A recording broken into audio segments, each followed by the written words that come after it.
दोस्तों इस वीडियो में आपको बताएंगे कि आप लोगों को आरआरबी ग्रुप डी के फॉर्म में कम्युनिटी डिटेल्स कैसे भरनी है, कैटेगरी सर्टिफिकेट जानकारी कैसे भरनी है, जिसमें कि आपको कैटेगरी इशूइंग अथॉरिटी कैसे पता करना है, सर्टिफिकेट नंबर कौन सा है, इशू डेट कैसे पता करनी है, इन सब चीज़ के बारे में डिटेल्स आपको बताएंगे। देखिए यहाँ पर ऑप्शन है कम्युनिटी डिटेल्स।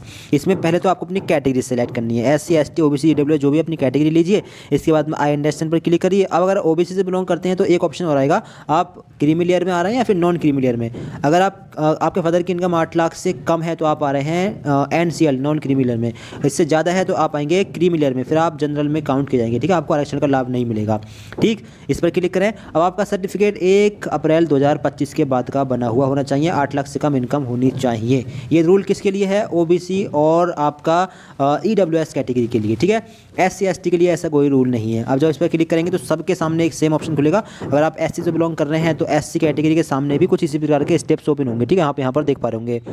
अब यहाँ पर देखिए पहला ऑप्शन जो है नेम ऑफ द कास्ट, आपको अपनी जाति का नाम यहाँ पर लिखना है। आगे है कम्युनिटी सर्टिफिकेट नंबर, यहाँ पर डालना है।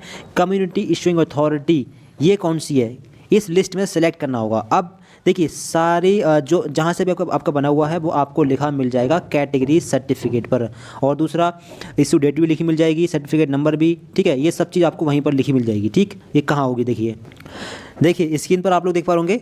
ये हमारा यूपी का है, मतलब कि ये स्टेट लेवल का है। आप लोगों को सेंट्रल लेवल का ही लगाना है। जी हाँ, आपको सेंट्रल लेवल का ही लगाना है, तभी वैलिड माना जाएगा। आरआरबी के फॉर्म में आप लोगों को सेंट्रल लेवल का सर्टिफिकेट लगाना होगा, कैटेगरी सर्टिफिकेट। अब देखिए सबसे ऊपर ये रही इशू डेट। ठीक है, ये देख लें, जारी दिनांक ये डालनी है। इशू डेट आपको अपना कैटेगरी सर्टिफिकेट चेक करना है, वहाँ पर इशू डेट होगी वो वहाँ पर डालिए। और नीचे वाला रहा सर्टिफिकेट नंबर। ठीक है, सर्टिफिकेट नंबर प्रमाण पत्र के नीचे वाला है, ये है आवेदन क्रमांक ऊपर वाला। दूसरा मेन चीज़ इशूइंग अथॉरिटी कौन सी है, नीचे आएंगे तो आपको इशूइंग अथॉरिटी देखने के लिए मिल जाएगी। हमारा ये बना हुआ है तहसीलदार के द्वारा। ठीक है, आपका तहसीलदार से बना हुआ होगा तो आपको तहसीलदार लिखा मिल जाएगा।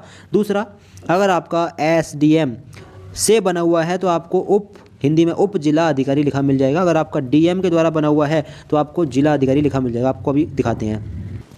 देखिए स्क्रीन पर आप लोग देख पा रहे होंगे, यहाँ पर देखें, यहाँ पर लिखा है उप जिला अधिकारी, मतलब सब डिविजनल मजिस्ट्रेट SDM के द्वारा बना हुआ है ये। अगर लिखा है जिला अधिकारी तो DM, अगर लिखा है अतिरिक्त जिला अधिकारी तो इसका मतलब ADM के द्वारा बना हुआ है। अगर कुछ और होगा तो वो आपको यहाँ पर लिखा मिल जाएगा। तो यहाँ पर जो भी लिखा है वही लिस्ट में से सिलेक्ट करके डाल देना है। अब एक चीज़ ध्यान रखिए, SC ST कैटेगरी के लिए ऑप्शन में तहसीलदार का ऑप्शन नहीं मिलेगा, क्योंकि तहसील से आपका नहीं बनता, इसलिए ऑप्शन ही नहीं देंगे। अगर आप OBC कैटेगरी से बिलोंग करते हैं तो फिर आपको तहसीलदार का ऑप्शन भी देंगे। ठीक है, आप यहाँ पर देख पाएंगे तहसीलदार का ऑप्शन जो है लिस्ट में देखने के लिए मिल जाएगा। ठीक, यहाँ पर देखें तहसीलदार का ऑप्शन ये रहा। ठीक है, OBC कैटेगरी और EWS कैटेगरी के सामने ये तहसीलदार का ऑप्शन आएगा।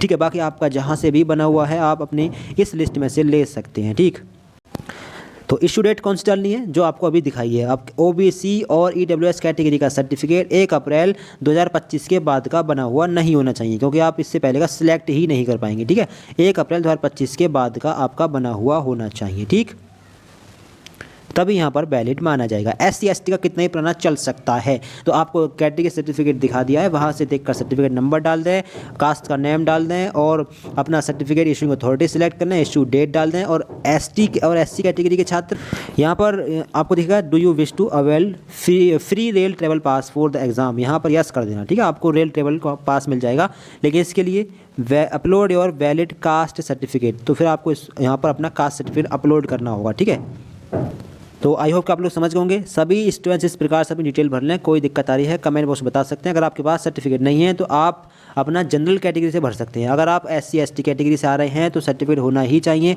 और अब देखिए, अगर आपके पास कैटेगरी सर्टिफिकेट नहीं है और आप बनवाना अगर नहीं चाहें, ठीक है, तो आप जनरल कैटेगरी से फॉर्म भर सकते हैं। कैसे भरेंगे, ये केवल OBC कैटेगरी छात्र कर सकते हैं। अगर आप OBC कैटेगरी से हैं और आप कैटेगरी सर्टिफिकेट आपके पास नहीं है तो फिर जनरल से फॉर्म भर दीजिए, कोई दिक्कत आपको नहीं आएगी। बस आगे आपको थोड़ा जो है वेटेज नहीं मिलेगा। ठीक है, आरक्षण का फ़ायदा आपको नहीं मिलेगा। कैसे करना है इसके लिए, ये यहाँ पर जाएंगे और OBC वाला ऑप्शन लेंगे, इसके बाद में आई अंडरस्टैंड पर क्लिक करेंगे। इसके बाद में यहाँ पर जो ऑप्शन है, यहाँ पर आप लोग क्रीमी लेयर वाला ऑप्शन सेलेक्ट कर लेंगे। फिर आप जनरल कैटेगरी से काउंट होंगे, फिर आपका फॉर्म फिल हो जाएगा। ठीक है, फिर आपको किसी भी चीज़ की डिटेल भरने की ज़रूरत नहीं होगी। SC ST से बिलोंग करते हैं तो फिर आपके पास हर हाल में होना ही चाहिए। ठीक है, कैटेगरी सर्टिफिकेट। और EWS कैटेगरी की बात करें तो इनके पास भी कैटेगरी सर्टिफिकेट होना ही चाहिए। तो आई होप आप लोग अच्छे समझ गए। कोई दिक्कत आए कमेंट बॉक्स बता सकते हैं। फ्रेंड्स को वीडियो शेयर करते हैं और चैनल सब्सक्राइब जरूर कर लें। Thanks for watching this video.